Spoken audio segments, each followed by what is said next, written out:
Thank you all to all of you for sticking with us through the day. We're getting to the end. I will take a few minutes to wrap this up, but it's exciting because if you talk about where do we go from here, right? So thank you for engaging through the day. It's been exciting. So let's start by giving another round of applause to all the participants. That was just great. See. Okay, so this is where we are, and we've talked about it through the day. We have started a bunch of programs over the last 10 months or so. We've talked about getting people here. We talked about the visitors program. We talked about the faculty fellows program, the postdoc programs, the cluster hires, right? So if help us get the word out. We're talking a lot about data and compute cyber infrastructure and expertise and software, right? And the ideas were talked about around a data clearinghouse. I think this fits in nicely. So that's clearly an opportunity to partner. We're partnering with the state. We're partnering with institutions across the state, right? And trying to see if we can build the critical cyber infrastructure resources for the state to help advance AI. Community engagement is great. We talked about how do we make sure we're talking to the community about the promise of AI, about engaging in AI, the limitations of AI, and help us do that. And finally, getting the support structures needed so we can have this transdisciplinary effort towards using AI to address some of these problems. Here is just some more information, and there are the QR code. You can go to the opportunities page and see how you can apply for these different opportunities. We are also trying to get the faculty more engaged. So we're establishing a university-wide faculty engagement committee so we can keep the conversation going.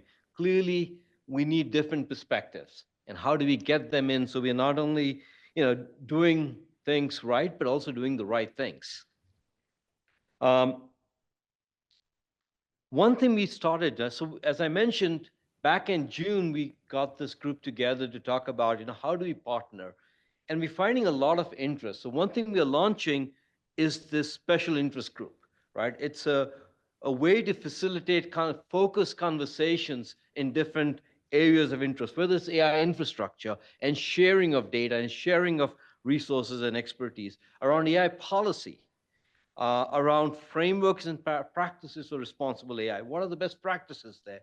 Workforce development, right? So we've got members of the community, leaders to come in and help coordinate these special interest groups. And I'm going to call on them to come and just introduce what their groups is looking on. So Greg. Oh, Jim or Greg, are you around?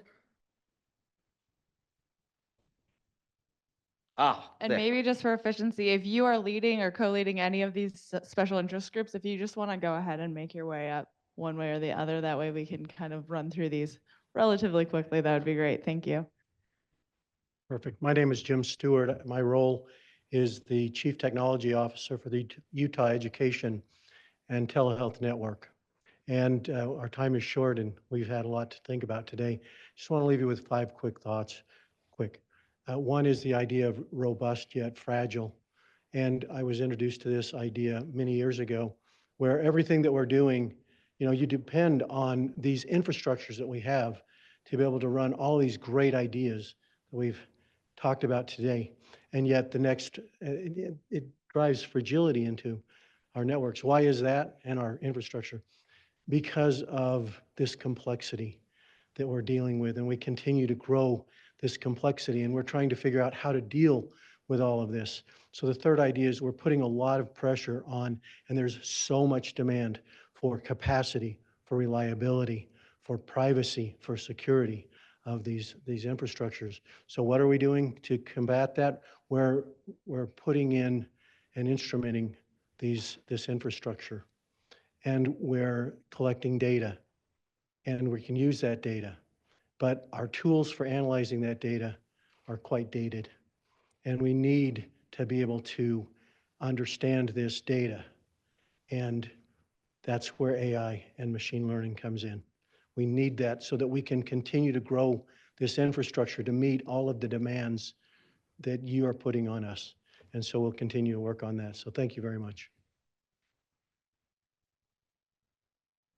QR code here. And if you want to join the conversation, there'll be events, speaker series, conversations, white papers, right? So you can sign up and you can be part of that conversation. And we'll try to then bring those conversations together as part of a joint meeting like this, where we can share those perspectives. The next special interest group is around AI policy. And I think Satman is here.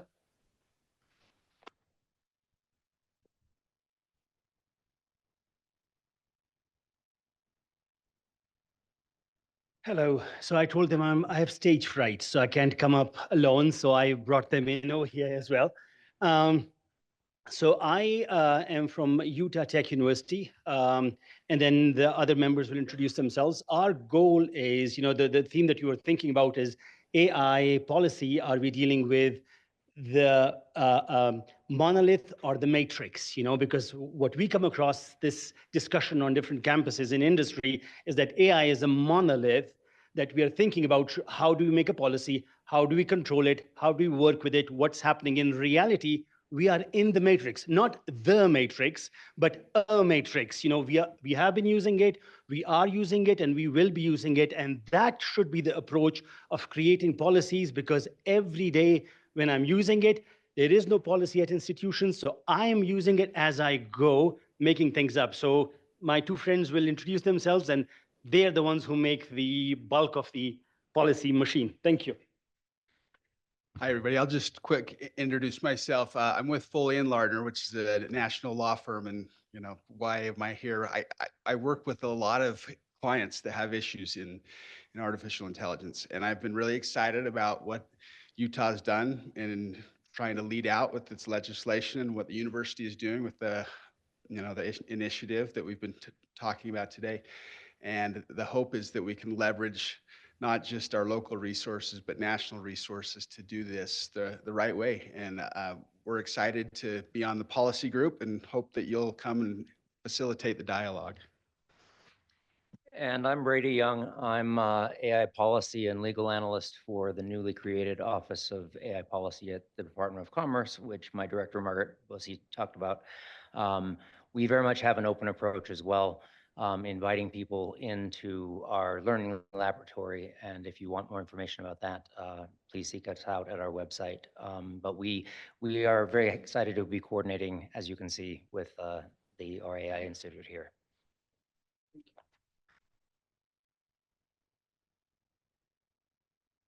Again, this QR code will take you to join the special interest group, and then you can be part of that conversation. The next one is, oh, I'm sorry, I didn't realize there were slides here. The next one is on frameworks and practice, and Karen.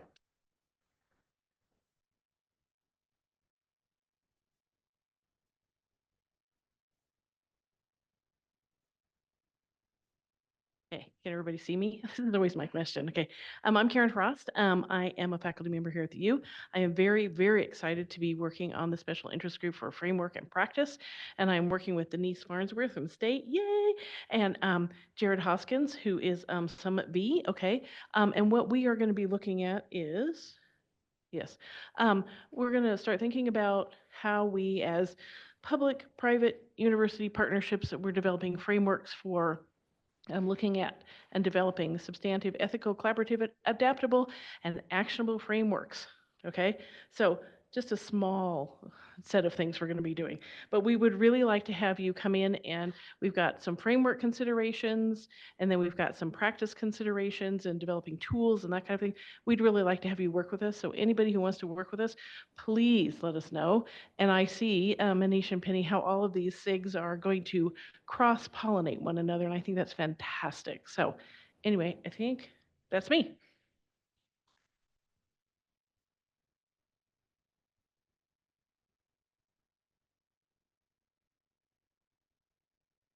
For the record, you can join more than one of these, so we're not like competing for your attention. All right, I'm Kevin Williams. I run an advisory business called MadBrains.ai, and I've been working with senior leaders for the last few years trying to educate and build literacy within organizations. And I will say that I see rooms full of smart people like this in every single industry at this point. You could be in the carpet cleaners of America right now, and there's going to be some breakout session of AI. And all of these leaders are bringing these really cool ideas about AI implementation and these sort of far-flung pie in the sky type things back to their organization. And lo and behold, they're discovering that a lot of the pilots aren't working out. And the reason that the pilots aren't working out is because they're not going deep enough into the organizations to build foundational capability such that those ideas can become more bespoke to individual departments and individual challenges deep in the organization. And the staff themselves range from completely clueless to completely terrified about what's heading their way. So when we look at workforce development, it is about not just raising awareness of the topic in general and not just bringing more leaders into the room, but it's trying to find scaled opportunities to level up people throughout organizations such that there are advocates and ambassadors that are spread throughout organizations who can start really building on some of these foundations. So. Good afternoon. My name is Jimmy McDonough, and I'm the Director of Higher Education Initiatives with the Utah System of Higher Education. And one of the big things that I wanted to just add to that is when we look at education and workforce, both, it's a continuum.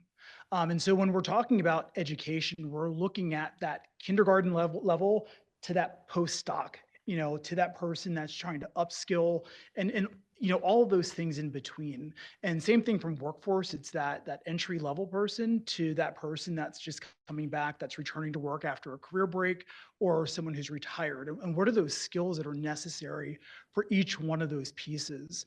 One of the big things that we want to make sure in this group that we really have conversation about is what are those skills that are necessary as we look at this? And again, when we talk to industry will tell us, what we're doing today, we have no idea what's going to be here tomorrow. So the skills that we need in this moment probably will not be the skills that we need next month. So what are those skills that we need to teach those students in elementary school and start priming them for all the way up? And what does that look like? And then also, what are those opportunities that we can give students to practice those skills? But then the other piece is even our educators. What are those opportunities that we can train them on new systems and that we can give them real world industry experiences to make sure that they're preparing students for our future? So those are all things that we will also include and we'll be discussing in this group. So please join us.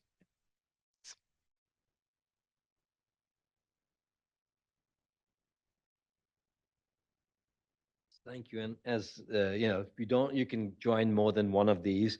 And the idea is to have regular focus meetings within a special interest group, and then periodic meetings that brings everybody together to do the cross-pollination, right? So I'm really excited. This is a we can broaden the conversation around it. The other thing we're talking about is creating a statewide or possibly regional responsible AI community consortium, right? How do we continue this conversation, create a framework where we can have these conversations, enable research and innovation, promote education and workforce, advocacy, policy, regional infrastructure, engage the community, right? So how do we create this body that can come together across initiatives, across institutions to continue this conversation, to coordinate efforts? We are hoping to launch this in spring 2025. I'm going to turn it over to Zach to tell us a little more about this plan and see how we can get you more engaged. If you're also here, I think you also volunteered. Sam as well. Yeah, thank you, Manish. Yeah, we're really excited to be launching this. This is a collaborative effort between the University of Utah, between the state government, and between representatives from the business community. Yeah, we're looking for a variety of creative ways to particularly combine the resources of talent and workforce that the University of Utah is developing and possibly other universities who may want to join, both in terms of trainees, grad students, undergraduates, postdocs who are looking to apply their skills to interesting problems, together with professors who have lots of deep knowledge about important topics, joined together with the state, which has the ability to clear pathways for people to try innovative new ideas using the regulatory mitigation mechanism that the state office has. And then, of course, combined with businesses in the community that want to do innovative things, that need or want access to these resources, and can bring meaning and direction to the research efforts that the universities and the state are pursuing in order to help Utah accelerate and get closer to to where we want to be in the future in terms of our economy and the way the Utah workforce is developing. Do you have any additional comments? All I'll add is how cool is it that we are in a state and in a place where the university and other academics and researchers can get together with government, Margaret, Zach, and your teams, with industry and have these sorts of open conversations. It's really, really impressive, and I'm really, really proud to be here. So thank you all for being here.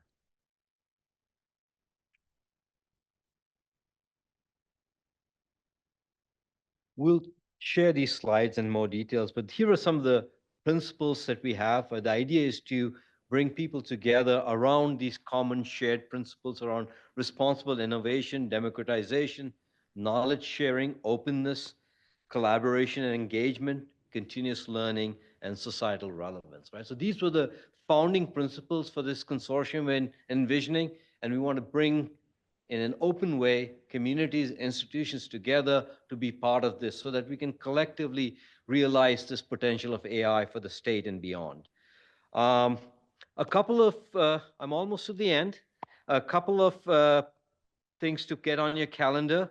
As we mentioned, we are partnering with the Leonardo, and here are some of the conversations we are facilitating. The one coming up on November 1st around AI and you, right? What does it this engagement? How do you work with AI? And this is open to the state. We're also going to have one in AI in pop culture versus reality. That really sounds exciting. I'm looking forward to it.